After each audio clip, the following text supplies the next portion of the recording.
Hello everyone, welcome to my YouTube channel A1 Special Education. So guys, in this video we are going to start 3.5 sensory integration. सबसे पहले हम इसका introduction लेंगे कि sensory integration होता क्या है। सेंसरी इंटीग्रेशन एक ऐसा प्रोसेस है जिसमें हमारा ब्रेन जो है ऑर्गेनाइज करता है या इंटीग्रेट करता है इन्फॉर्मेशन जो भी हमें रिसीव होती है अलग अलग हमारे सेंस ऑर्गन से, और उसका इस्तेमाल करता है हमारे जो आसपास चीज़ें हैं, इन्वायरमेंट है, उसको समझने में और उसके हिसाब से काम करने में।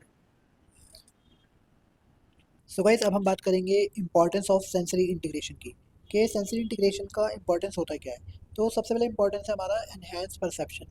Sensory integration helps individual process and interpret sensory information efficiently, allowing them to react appropriately to their environment. तो जो भी इन्फॉर्मेशन उनको एनवायरनमेंट से मिलती है वो उसके हिसाब से रिएक्ट कर पाते हैं, तो उनका परसेप्शन भी इन्हेंस होता है। Improve motor coordination, it enhances balance, movement, motor planning, which are essential for their daily activities like walking, dressing and using tools. तो ये उनका जो डेली लाइफ एक्टिविटीज़ है, जैसे कि चलना फिरना, ड्रेसिंग करना, कपड़े पहन, तो ये सब कुछ चीज़ें होती हैं जो उनके मोटर कोऑर्डिनेशन में जो उनका इम्प्रूव करती है, तो वो उनके डेली लाइफ एक्टिविटीज़ में भी काफ़ी हेल्प होती है।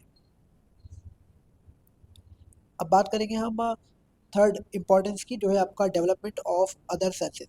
तो इससे सबसे बड़ा बेनिफिट ये होता है कि आपका जो भी विजुअली इम्पेयर्ड स्टूडेंट है या फिर इंडिविजुअल है, तो उसके दूसरे जो सेंसेस होते हैं वो काफ़ी स्ट्रांग हो जाते हैं। क्योंकि आप सोचिए कि अगर कोई एक इंडिविजुअल है जो देख नहीं सकता, अगर वो देख नहीं सकता तो वो काम कैसे करेगा? वो काम करेगा अपना सुन के, या फिर कोई भी चीज़ अगर उसको आसपास कोई खाने की चीज़ है तो वो स्मेल कर पाएगा। तो जब वो चीज़ स्मेल करेगा तो वो उसी चीज़ का एडवांटेज लेके, उस चीज़ का सहारा लेके अपने आप को पहचानेगा कि क्या मेरे आसपास चीज़ क्या है।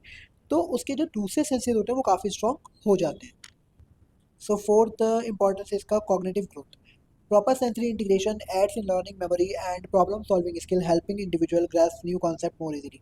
तो सेंसरी इंटीग्रेशन से एक फ़ायदा ये होता है कि लर्निंग में बहुत हेल्प करती है, मेमोरी रिटेंशन में, और प्रॉब्लम सॉल्विंग स्किल होती है वो भी इंप्रूव करती है।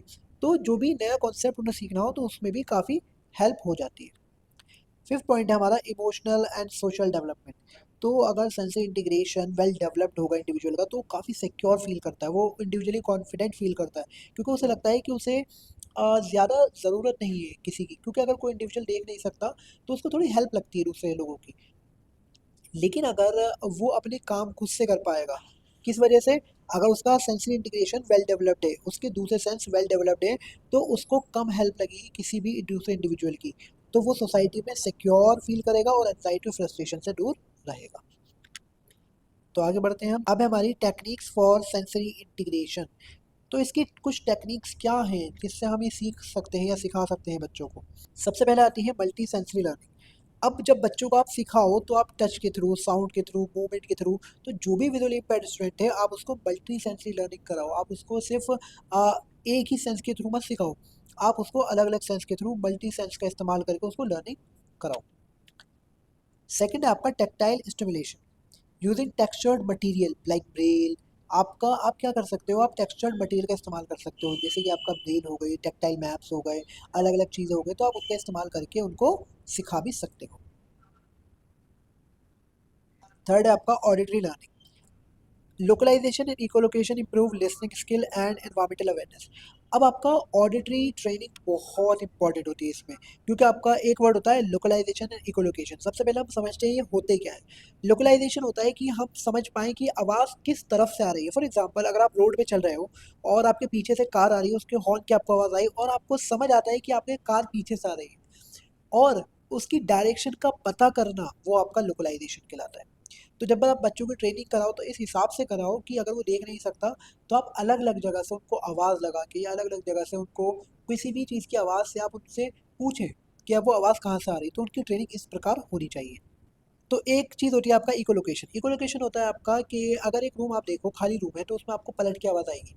वो आवाज़ क्यों आती है? क्यों आपका कोई भी ऑब्जेक्ट उसके अराउंड नहीं होता। तो इस तरह से कोई भी इंडिविजुअल है तो वो समझ सकता है कि कोई भी ऑब्जेक्ट उसके कितना दूर रखा हुआ है, या फिर उसके आसपास कोई ऑब्जेक्ट ऐसा है तो नहीं। तो इस तरह से हम उस बच्चे की, उस स्टूडेंट या इंडिविजुअल की ट्रेनिंग करा सकते हैं। तो इससे क्या होगा, उसकी लिसनिंग स्किल और एनवायरनमेंट को लेके अवेयरनेस भी बढ़ेगी। फोर्थ पॉइंट है आपका balance and movement exercises. Activities like walking and different surface Activities like walking on different surface, using balance board and engaging in physical play improve coordination and sensory integration. आप बच्चों को activities करा सकते हो, जैसे कि आपका वॉकिंग अलग अलग सरफेस पे उनको चलाकर, और आप अलग अलग बोर्ड का जिस पे बैलेंस करना हो उनको, या फिर एंगेज कर सकते हो कोई भी फिजिकल एक्टिविटीज़ में जहाँ पे कोऑर्डिनेशन का यूज़ हो, और जिससे बच्चे का सेंसरी इंटीग्रेशन भी काफ़ी इंप्रूव होगा। फिफ्थ पॉइंट आता है आपका सेंसरी डाइट।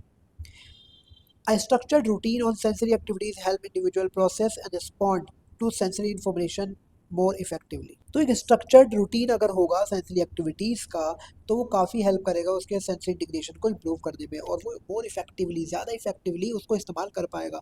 तो ये काफ़ी इंपॉर्टेंट है कि एक सेंसरी स्ट्रक्चर्ड हो, डेली रूटीन हो, कि बच्चा किस तरह से क्या क्या चीज़ें उसको डेली में करनी है।